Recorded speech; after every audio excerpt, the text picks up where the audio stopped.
सम्माननीय सभामुख महोदय, म यो सदनमा पहिलो पटक सम्बोधन गरिराख्दाखेरि म यो सदनबाट बानेश्वरमा रहेको त्यो संसद भवनको आसपास सम्झिरहेको छु। मेरो आँखा अगाडि झलझल्ती ती दृश्यहरू आइरहेका छन्। भदौ 23 र 24 गतेको, जहाँ 23 गतेको घटनामा हाम्रा कलिला भाइ बहिनीहरूले ज्यान गुमाउनु पर्यो। छातीमा ड्याङ ड्याङ गोली लाग्यो, टाउकामा गोली लाग्यो। सभामुख महोदय, सडकमा रगत असरल्ल भएर बग्यो। त्यो शहीदको रगत अहिले तिनका आमा र परिवारको आँसुबाट झरिरहेको छ। त्यो दृश्य अहिले पनि मेरो आँखा अगाडि झलझल्ती बगिरहेको छ।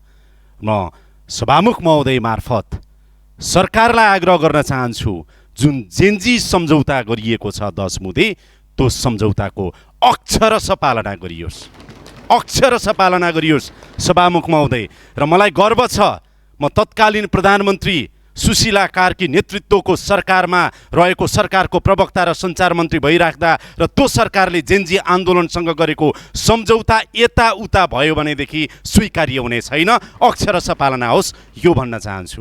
र म यो सदनलाई पहिलोपटक सम्बोधन गरिराख्दाखेरि सभामुख महोदय, म के अनुरोध गर्न चाहन्छु भने, हामीमध्ये कसैलाई पनि लागेको थिएन कि सम्भवतः यो चुनाव फागुन 21 मा हुन्छ भनेर। धेरैलाई लागेको थिएन, तर हामीलाई विश्वास थियो।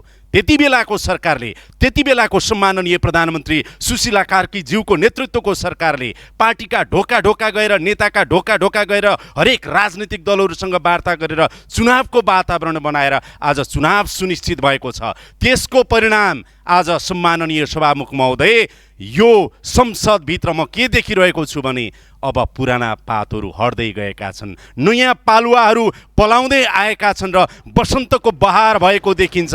आज यो बसन्तको बहार भइराख्दाखेरि सम्माननीय सभामुख महोदय, यी युवा अनुहारहरू भनेको अब यी पालुवा पलाउने छन्, फुल्ने छन्, फल्ने छन् र जनतालाई त्यो फल चखाउने छन् भन्ने विश्वास गर्न सकिन्छ।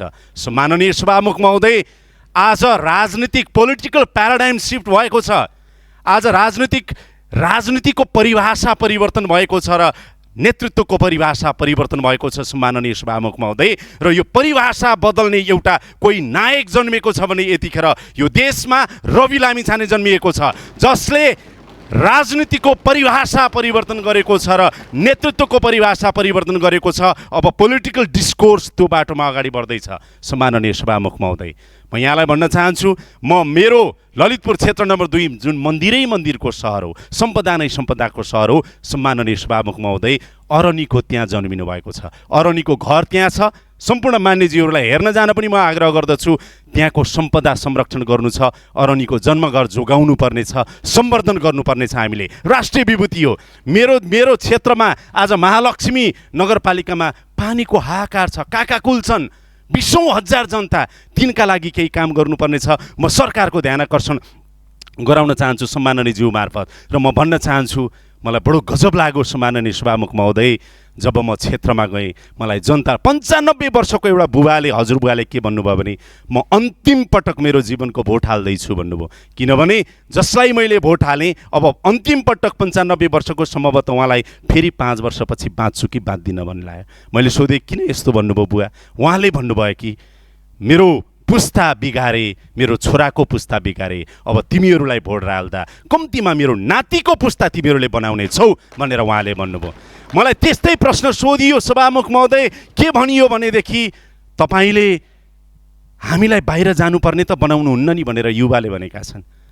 त्यस्तै गरेर हाम्रा छोरछोरी तपाईँहरूले यहाँ ल्याइदिनुहुन्छ नि, अब त्यो वातावरण बनाउनुहुन्छ भन्नेहरूले भोट हालेका छन्।